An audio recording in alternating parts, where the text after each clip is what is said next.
Bom dia, amada igreja, graça e paz. Mais uma devocional e estamos chegando ao fim do ano, né? Com a graça do nosso Senhor Jesus Cristo. Estamos chegando no Natal, momento importante, porque é a vinda de Cristo à terra, a vinda de Deus à terra. Deus está entre nós, Deus está caminhando conosco e Ele vai nos dar a sua vida em prol da nossa, né? Ele vem para isso, para nos resgatar. Ele é o grande resgatador. Mas vamos orar e agradecer a Deus por este momento. Senhor Deus, nosso Pai, te agradecemos, Senhor, por estarmos mais uma vez na tua presença, Pai, por tudo que nos dá, pela vida maravilhosa que tu nos proporciona, Senhor, por estarmos, Senhor, vivendo neste mundo que tu criaste, Senhor, com todas essas belezas, com tudo isto maravilhoso, Senhor. Agradecemos, Senhor, e pedimos iluminação para que a tua palavra venha direto aos nossos corações, para que esteja feita a tua vontade, Senhor, e não a nossa. É o que te pedimos, em nome de teu Filho Jesus, Senhor. Amém. Hoje a nossa devocional está na carta de Paulo à igreja de Éfeso. Então, em Efésios 4, a unidade da fé. De 4 até 15, do versículo 4, aliás, do capítulo 4, versículo de 1 a 15. Rogo-vos, pois, eu, o preso do Senhor, que andeis como é digno da vocação com que fostes chamado, com toda a humildade e mansidão, com longanimidade, suportando-vos uns aos outros em amor, procurando guardar a unidade do Espírito pelo vínculo da paz. Há um só corpo e um só Espírito, como também fostes chamados em uma só esperança da vossa vocação. Um só Senhor, uma só fé, um só batismo, um só Deus e Pai de todos, o qual é sobre todos e por todos e em todos. Mas a graça foi dada a cada um de nós, segundo a medida do dom de Cristo. Pelo que diz, subindo ao alto, levou cativo o cativeiro e deu dons aos homens. Ora, isto ele subiu. O que é senão que também ele antes tenha descido às partes mais baixas da terra? Aquele que desceu é também o mesmo que subiu, acima de todos os céus, para cumprir todas as coisas. E ele mesmo deu uns para apóstolos e outros para profeta, e outros para evangelistas e outros para pastores e doutores, querendo o aperfeiçoamento dos santos para a obra do ministério, para a edificação do corpo de Cristo, até que todos cheguemos à unidade da fé e ao conhecimento do Filho de Deus, a varão perfeito, à medida da estatura completa de Cristo. Para que não sejamos mais meninos inconstantes, levados em roda por todo o vento de doutrina, pelo engano dos homens, que com astúcia enganam fraudulosamente. Antes, seguindo a verdade em caridade, cresçamos em tudo naquele que é o cabeça, Cristo, do qual todo o corpo, bem ajustado e ligado pelo auxílio de todas as juntas, segundo a justa operação de cada parte, faz o aumento do corpo para a sua edificação em amor. Esse texto tem por título a unidade da fé. O que é esta unidade da fé? O que o apóstolo Paulo nos fala aqui? Há um só corpo, no versículo 4. Há um só corpo e um só Espírito, como também fostes chamados em uma só esperança da vossa vocação. Portanto, a gente tem que descobrir qual é a nossa vocação. O que nós somos? Qual a nossa função? Todos nós somos parte da igreja. Somos membros da igreja. Mas colocado de uma maneira correta. Nós somos membros. E membro significa mãos, dedos, pés, pernas. Então nós precisamos, ninguém é menos e ninguém é mais. Mas é só Cristo, Ele é o cabeça, Ele é quem dirige a todos nós. E aqui Paulo coloca bem com toda humildade e mansidão, com longanimidade, suportando-se suportando-vos uns aos outros em amor. Como assim suportando? Como assim dizer? Suportar quer dizer, é chegar no limite e dizer, ah, meu Deus, me dá paciência, que senão eu bato em alguém. Será que é isso? Nós somos mesquinhos. Realmente nós somos mesquinhos. Quando nós estamos num cargo, nós achamos que esse cargo é nosso. Que esse cargo veio de encontro àquilo que Deus quer, então nós não podemos largar esse cargo de jeito maneira, e o cargo é nosso. Irmãos, nós temos que andar em humildade, nada é nosso, tudo é de Deus. Do mesmo jeito que Ele dá o dom, Ele pode também tirar. Então nós temos que estar atentos e estar ouvindo as pessoas, porque tem muita gente que tem uma ideia boa, tem muita gente que tem sugestões, e a gente, se temos vocação, se somos liderança, temos que estar atentos a estas coisas, porque Jesus sempre estava atento. Jesus percebia quem tinha mais fé. Quem tinha, por exemplo, o caso do centurião, que foi pedir para ele. Ele fala que não viu em Israel fé tamanha como aquele centurião. Então Jesus discerne sobre estas coisas. E Paulo nos coloca aqui para sermos, até nós chegarmos à medida da estatura, no versículo 13, até que cheguemos à unidade da fé, ao conhecimento do Filho de Deus, a varão perfeito, à medida da estatura completa de Cristo. O que ele fala, essa estatura completa? É o tamanho? Jesus tinha 2 metros de altura, então nós temos que chegar nessa estatura? Não.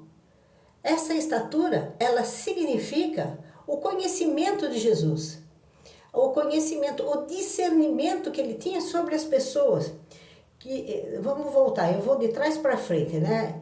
No versículo 11, ele mesmo deu uns para apóstolos, e outros para profeta, e outros para evangelista, e outros para pastores e doutores, querendo o aperfeiçoamento dos santos, para a obra do ministério, edificação do corpo de Cristo. E aí? O que significa aperfeiçoamento dos santos? Significa que nós temos que estudar, meus irmãos.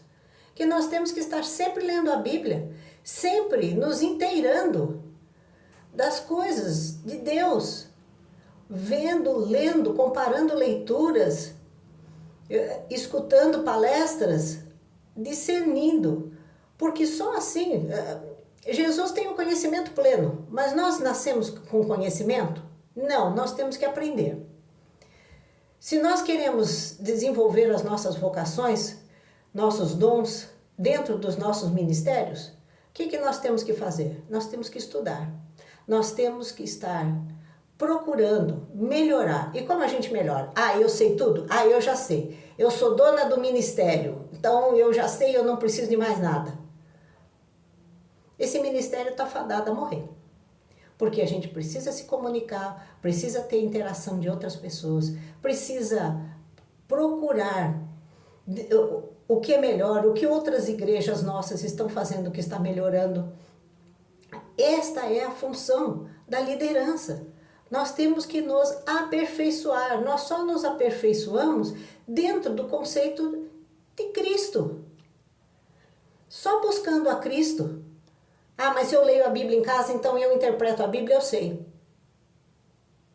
Será, meu irmão? Será, minha irmã? Que basta a nossa cabeça?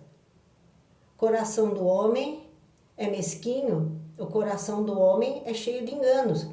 A gente precisa ler, analisar, ver. Tem coisas na Bíblia, tem algumas interpretações que nessa questão da estatura. Uma pessoa simples vai dizer, a estatura é tamanho. Não, essa estatura é conhecimento. A estatura de Cristo, o conhecimento de Cristo. Cristo é Deus. Ele já nasceu sabendo, se é que a gente pode falar isso, Jesus já nasceu sabendo. 12 anos ele discutia com os doutores da lei. E nós com 12 anos estávamos fazendo o quê? Estava empinando pipa, brincando, e algumas meninas brincando de boneca, eu rodava pneu. Então, o que nós fazemos? Então nós temos que aprender, nós temos que estar sempre evoluindo na questão dos estudos. E aqui, para que não sejamos mais meninos inconstantes, levados em roda por todo o vento de doutrina. Ah, este é o ponto. Porque algumas pessoas estão se desviando da fé, porque estão ouvindo ventos, seguindo ventos de doutrinas.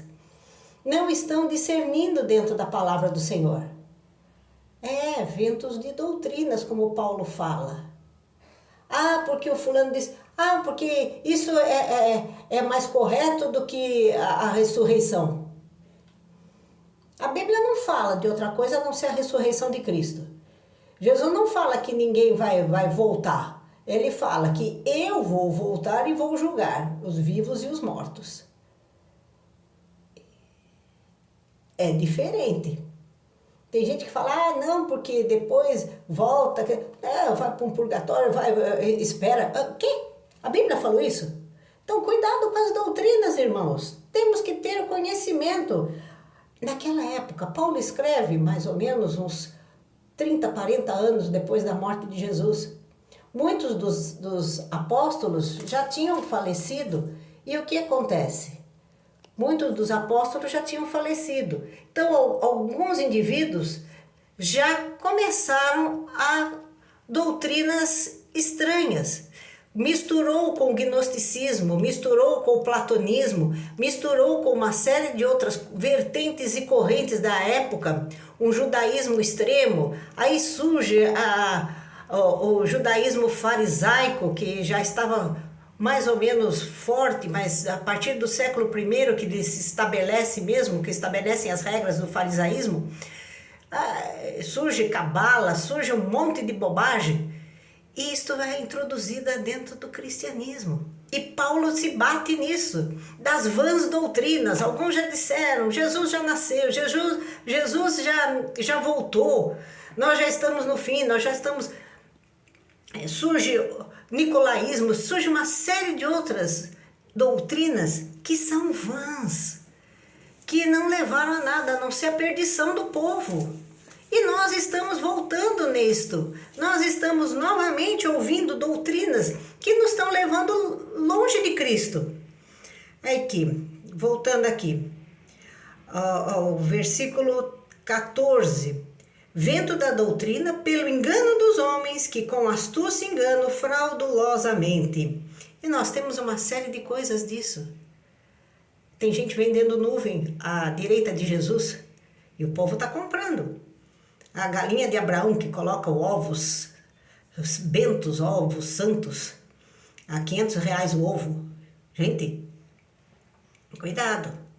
Antes, seguindo a verdade em caridade, cresçamos em tudo naquele que é o cabeça, Cristo, do qual todo o corpo, bem ajustado e ligado, pelo auxílio de todas as juntas, segundo a justa operação de cada parte, faz o aumento do corpo para a sua edificação em amor. Então, o que Paulo fala aqui? Que nós temos que estar ligados. Quem é que é essa cola que vai fazer com que todas essas partes funcionem direito? Será o Espírito Santo, que vai unir todas essas partes. Por isso que Paulo fala em Coríntios 13, a respeito do amor, 1 Coríntios 13, do amor. Se não houver falatório, se houver falatório, o amor morre. Se houver discórdia, o amor morre. Então a gente tem que estar concordes. Eu sempre lembro da questão de Sintique e Evódia, que as duas estavam brigando. Com certeza eram mulheres fortes, mulheres de Deus, mulheres prontas para o trabalho. Mas cada uma tinha o seu pedaço. E uma queria ser mais do que a outra. Então Paulo fala, sejam concordes em Cristo. É o que tem que ser. Uma igreja que tem discórdia, uma igreja que um quer ser mais do que o outro, é uma igreja fadada a morrer. Então, irmãos, quem é que veio para matar, roubar e destruir? O maligno. Então, quando a gente vê maledicência na igreja, vê gente desconfiando, vê gente querendo passar a perna, porque eu quero o meu ministério maior do que o outro, eu quero isso, aquilo, nós podemos ver, irmão, do maligno. Nós temos que prestar atenção aonde ele se infiltra. Nós estamos no momento de paz, no momento de atenção, de reflexão, porque é Natal. Natal é o momento em que as famílias se reúnem, em que nós nos reunimos em torno da mesa do Senhor para louvar e bendizer o seu santo nome pelo presente que nos foi dado, que é Jesus, que é a promessa, que é o cumprimento da promessa. Essa promessa tem duas partes. Ser fiel, primeiro vem a ressurreição de Jesus, que ele deu a vida por nós, ele nos mostra o caminho, e a perseverança do crente, ser fiel até a morte e dar-te-ei a coroa da vida. E nós temos que fazer isso concordes, nós temos que fazer isso unidos e não deixando que nada atrapalhe o caminho que foi traçado pelo Senhor. Firmes nele, firmes na fé e ouvindo os irmãos com amor e carinho. Que Deus abençoe a todos e um bom Natal para todos nós. Amém.